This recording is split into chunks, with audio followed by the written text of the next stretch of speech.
Ahojte priatelia, iba trošku oprava, lebo včera večer, čo som pustil livestream, tak tam som hovoril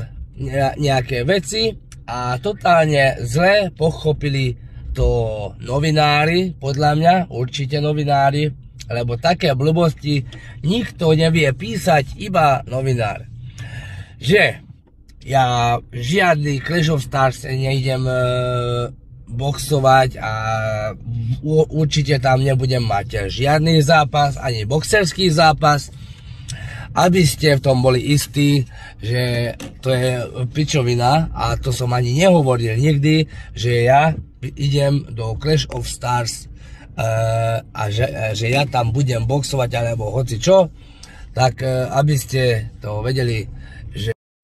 no, len aby ste to vedeli presne, že žiadny Clash of Stars so mnou nebude, to je 100%. A presne, ak som to hovoril, teraz budem mať zápas